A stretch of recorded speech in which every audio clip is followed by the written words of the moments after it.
और अब खबरों को देखेंगे विस्तार से। सबसे पहले बात भोपाल की। कोरोना की लहर तेज हो गई है, रफ्तार तेज हो गई है। भोपाल में आज दूसरे फेज का कोरोना बम फूटा है। 24 घंटों की बात कर ली जाए, 381 नए मरीज मिले हैं संक्रमण के मामले। इसके अलावा इंदौर में 313 नए पॉजिटिव मरीज सामने आए हैं। भोपाल में 381, इंदौर में 313 नए मरीज सामने आए हैं। इंदौर में कोरोना से 4 मरीजों की मौत भी हुई है।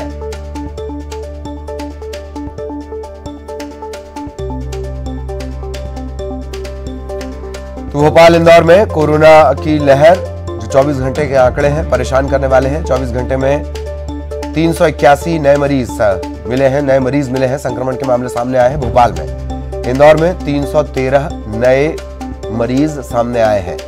कोरोना के चलते 4 मरीजों की मौत भी हो गई है। सहयोगी मनोज इस वक्त हमारे साथ जुड़े हुए हैं, सीधा आपको भोपाल लिए चलेंगे। मनोज, कोरोना रिटर्न्स कहा जाए या लापरवाही के चलते कोरोना रिटर्न्स? जी बिल्कुल ललित, जिस तरीके से ये आंकड़ा सामने आया अब तक का एक दिन में सबसे बड़ा ये आंकड़ा है और 381 जो है इस समय ये आंकड़ा एक दिन का कल का दर्ज किया गया है। हालांकि अभी तक 28,000 से ज्यादा संक्रमितों की संख्या जो है पहुंच चुकी है भोपाल में। लेकिन इंदौर की बात करें तो इंदौर में भी लगातार जो मरीजों की संख्या है वो बढ़ती जा रही है। उसके पीछे प्रशासन की तरफ से जो कारण बताया जा रहा है वो त्योहारी सीजन का बताया जा रहा है, क्योंकि त्योहारी सीजन के दौरान लोग घरों से निकले थे और मार्केट खचाखच भरे थे, तो ये संक्रमण की एक बड़ी वजह जो है यहाँ पर बताई जा रही है। लेकिन क्योंकि प्रशासन की तरफ से भी तमाम अब जो है नई गाइडलाइन पे काम किया जा रहा है। दिल्ली में जिस तरीके से लगातार सख्ती बढ़ती जा रही है, अब उसी तर्ज पे जो है राजधानी भोपाल में भी मास्क को लेकर जो है लगातार जो है हिदायत दी जा रही है। और अब प्रशासन की अलग अलग जो टीमें हैं वो मार्केट और तमाम जगहों पर जो है ये देख रही है कि मास्क किसने नहीं लगाए, उन पर भी अब कार्रवाई की तैयारी जो है प्रशासन ने की है। क्योंकि त्योहारी सीजन में जिस तरीके से लोग घरों से बाहर निकले और त्योहारों को मनाया, उस दौरान बाजारों में भीड़ देखी गई थी।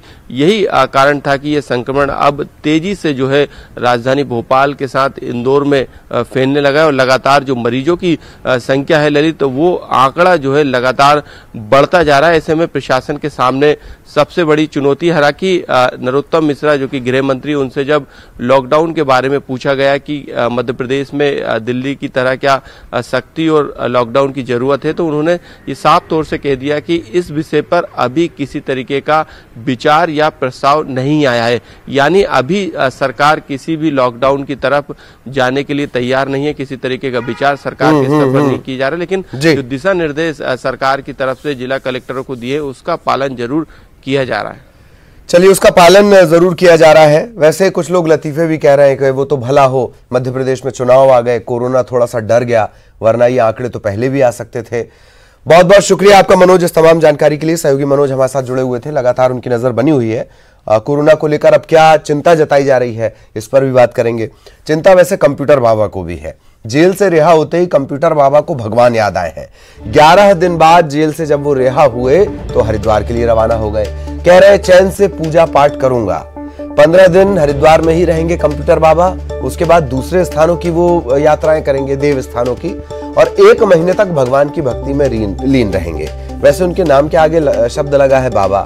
उन्हें सर्वदा भक्ति में लीन होने का गौरव प्राप्त है। बावजूद इसके वो 1 महीने भक्ति में लीन रहेंगे। इससे पहले वो किन चीजों में लीन थे वो आप सबने देखा है। तो जेल से रिहा होते ही हरिद्वार के लिए रवाना हो गए हैं कंप्यूटर बाबा। सहयोगी अरुण इस वक्त हमारे साथ जुड़े हुए हैं। अरुण, भगवान की भक्ति में लीन होने जा रहे हैं, ये पिछले जो दिनों जो घटनाक्रम रहा है, तो ये किसी चीज का भय तो नहीं कि भगवान की भक्ति, या फिर वाकई रमना चाहते हैं वापस जो उनका काम था उसमें?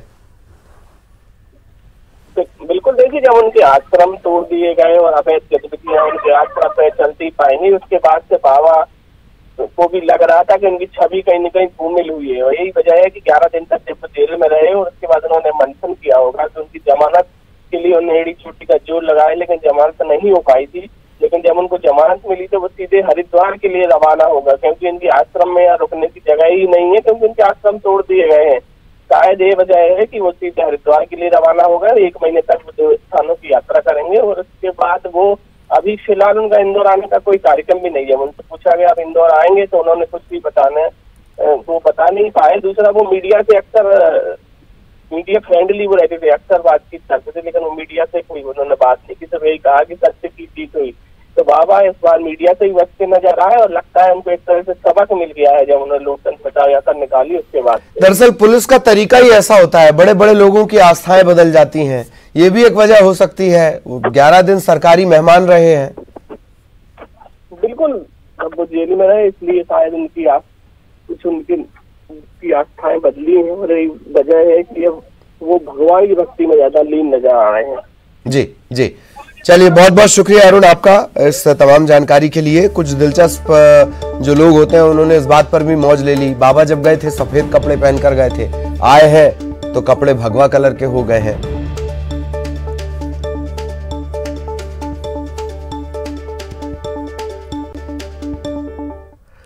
और उपचुनाव के नतीजों के बाद सिंधिया पहली बार भोपाल पहुंचे। उन्होंने मंत्रिमंडल विस्तार पर कहा कि party, PM Modi, JP Nadda और सीएम शिवराज इस पर फैसला लेंगे। कांग्रेस पर भी हमला बोला, कहा जनता ने उपचुनाव में करारा जवाब दे दिया। हारे हुए मंत्रियों पर कहा कि इस मुद्दे पर सीएम से बात हुई है, कुछ ना कुछ इनके बारे में पार्टी करेगी। उपचुनाव नतीजों के बाद पहली बार भोपाल पहुंचे थे ज्योतिरादित्य सिंधिया। तोमर जी, मैं भी 1 मिनट बात कर लूं आपसे। प्रधानमंत्री नरेंद्र मोदी जी और अध्यक्ष आदरणीय जेपी नड्डा जी और गृह मंत्री अमित शाह जी के संयुक्त कुशल नेतृत्व में जो जन कल्याण की योजनाओं के आधार पर देश का एक एक वासी विश्वास इस त्रिमूर्ति में रखता है, प्रधानमंत्री नरेंद्र मोदी जी के नेतृत्व में और राज्य स्तर पर शिवराज सिंह जी के नेतृत्व में श्रेय जाता है तो इन महानुभावों को जाता है और भारतीय जनता पार्टी का एक एक कार्यकर्ता को जाता है, जिसने तन मन के साथ पूरी तरह से अपने को झोंक कर भारतीय जनता पार्टी का झंडा का परचम लहराया है। और मेरी अंतरात्मा से झुककर नमन मेरी मध्य प्रदेश की जनता को कि एक विकासशील प्रगतिशील सरकार स्थापित की है जो इस मध्य प्रदेश का झंडा सदैव बुलंद रखेगी। कांग्रेस ने दुष्प्रचार किया था कि सब बिकाऊ लोग हैं जी, मंत्रिमंडल का एक्सपेंशन कब होगा? क्या होगा? मंत्रिमंडल ये निर्णय सब पूरी तरह से मुख्यमंत्री और संगठन लेंगे, प्रधानमंत्री जी के नेतृत्व में और नड्डा जी के नेतृत्व में।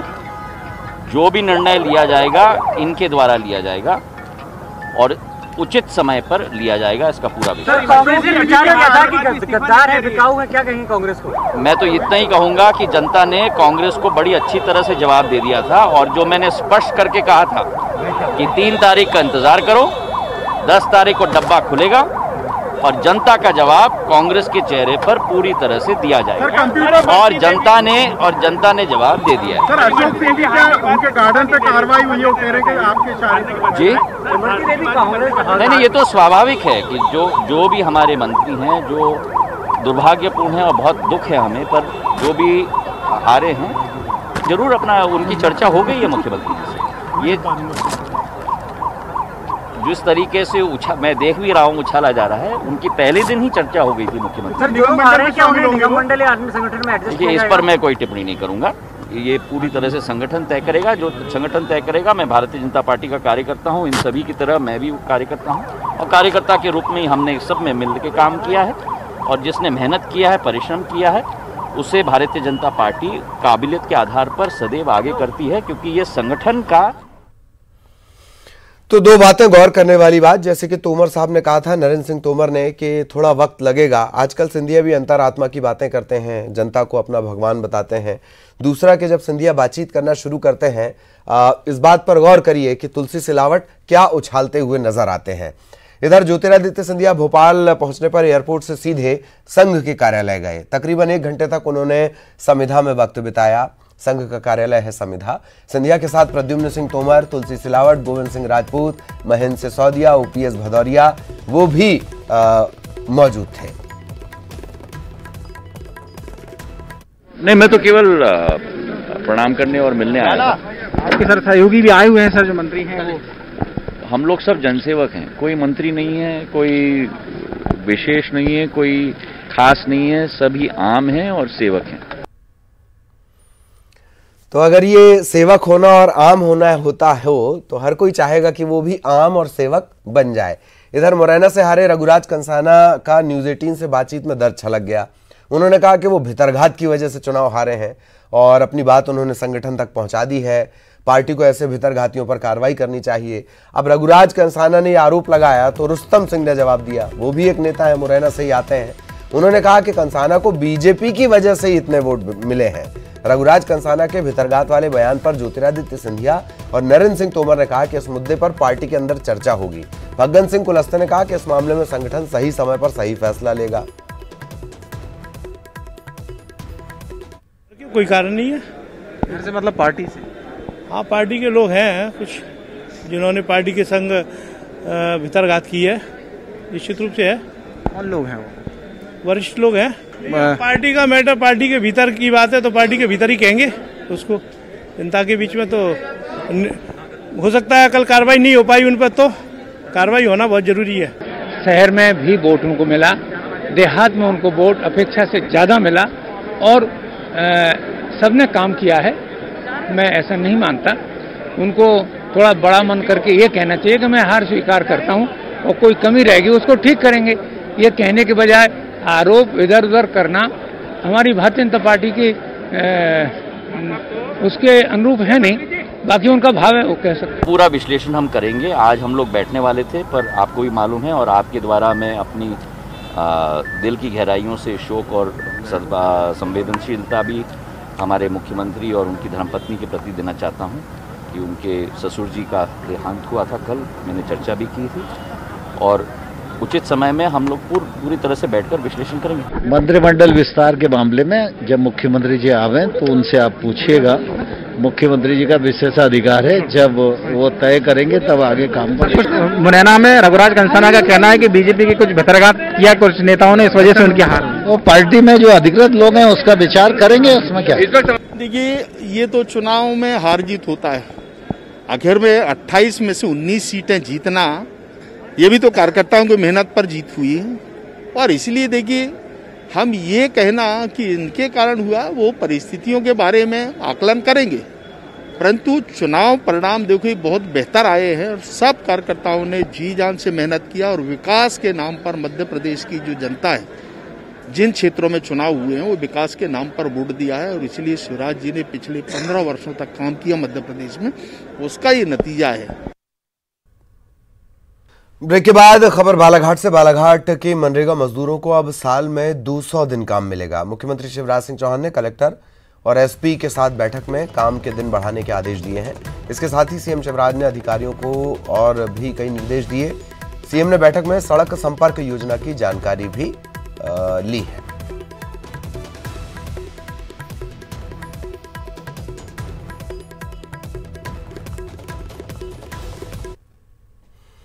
अतिथि शिक्षकों को लेकर प्रदेश के शिक्षा मंत्री मोहन यादव ने कहा कि हम अधिकतर अतिथि शिक्षकों को काम पर ले चुके हैं।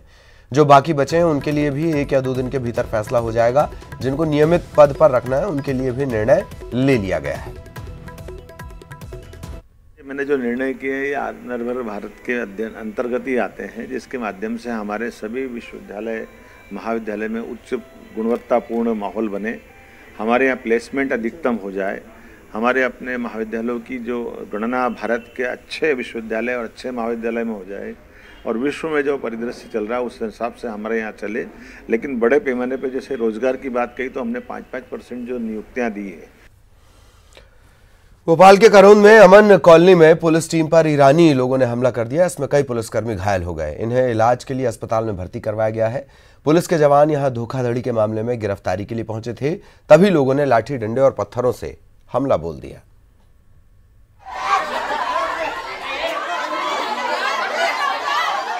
ये वो तस्वीरें हैं जो आपके रोंगटे खड़े कर देगी। कोहराम की लाइव तस्वीरें, ईरानियों और पुलिस के बीच झड़प की लाइव तस्वीरें। 1 मिनट 15 सेकंड की वो तस्वीर जिसमें अपराधियों को पकड़ने गई पुलिस के भी होश उड़ गए।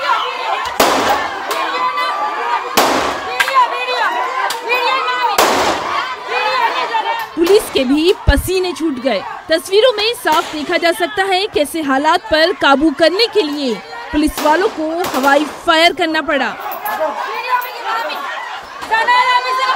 भोपाल के करौंद के पीपल चौराहे में ये है अमन कॉलोनी, जहां सुबह 7 बजे 3 अपराधियों को पकड़ने के लिए पुलिस वालों ने इस कॉलोनी में दबिश दी थी और फिर शुरू हुआ हंगामा। सर गोली भी चलने की सूचना है, ऐसा कुछ है क्या? अभी उसको वेरीफाई कर रहे हैं, बट ऐसा वहाँ पे कोई कानून व्यवस्था की स्थिति नहीं है और कोई भी ऐसी किसी को चोट किसी प्रकार की नहीं। लेकिन सर खुराई पुलिस की तरफ से फायरिंग की गई है पब्लिक को, उसको वेरीफाई कर लेता हूँ। ये इशू जो है अभी मेरी जानकारी में नहीं है, इसको मैं वेरीफाई कर लेता हूँ। अगर ऐसा है तो भी उसको भी जो है हम लोग अपनी डायरी में सब दें। पुलिसकर्मी सर कुछ घायल हुए क्या? नहीं, कोई भी घायल नहीं। पुलिस की माने तो दबिश डालने गई पुलिस पार्टी पर ईरानियों ने पत्थर और मिर्ची पाउडर से हमला किया और फिर जवाबी कार्रवाई में पुलिस वालों को हवाई फायर करना पड़ा। कई राउंड फायर किए गए। दरअसल ये पूरा मामला सागर के खुरई से जुड़ा हुआ है। खुरई में 420 का एक मामला दर्ज हुआ था, जहां 3 से 4 अपराधियों ने चेकिंग के नाम पर बैग से करीब 7 लाख रुपए का सोना पार कर लिया था। इस मामले में खुरई पुलिस को सीसीटीवी में एक सुराग मिला था और वो सुराग था मोटरसाइकिल। सीसीटीवी फुटेज में मोटरसाइकिल का नंबर भोपाल के ईरानियों का निकला और फिर इस वारदात का कनेक्शन जुड़ा भोपाल के अमन कॉलोनी में रहने वाले रिजवान, हैदर और कादरी से। इन्हीं अपराधियों को पकड़ने के लिए खुरई पुलिस ने यहाँ दबिश दी। ये क्या है मामला सर? ये सागर खुरई का एक आरोपी है, वहाँ पे कुछ ठगी करके आया था। सागर की पुलिस आई थी वहाँ और उसको सहायतार्थ लोकल बल भी गया था। वहाँ पे जब वो आरोपी को लेकर के आ रहे थे, कुछ लोगों ने उसमें व्यवधान करने का प्रयास किया। उस दौरान जो है उन लोगों को जो है वहाँ से हटा दिया गया, आरोपी को गिरफ्तार कर लिया गया और जिन लोगों ने उत्पन्न किया था उनके विरुद्ध 353 के प्रकरण उठाए। खुरई पुलिस के साथ भोपाल के 3 थानों छोला, गांधीनगर और निशातपुरा की पुलिस पार्टी भी मौजूद थी। इस दबिश में आरोपी रिजवान पुलिस के हत्थे चढ़ गया। दूसरे आरोपियों की पुलिस तलाश कर रही है। पुलिस पार्टी पर हमला करने वाले 1 दर्जन लोगों के खिलाफ पुलिस ने मामला दर्ज किया है। भोपाल से जितेंद्र शर्मा के साथ bureau report, news 18 Madhya Pradesh Chhattisgarh. भगवान सूर्यदेव की आराधना का महापर्व छठ का आज तीसरा दिन है और आज छठ व्रती अस्ताचलगामी सूर्य को अर्घ्य देंगे। छठ पूजा को लेकर राजधानी भोपाल में छठ घाट पर तैयारियां पूरी की जा चुकी हैं। कोरोना संक्रमण को देखते हुए इस बार कुछ एहतियातन निर्देश जारी किए गए हैं।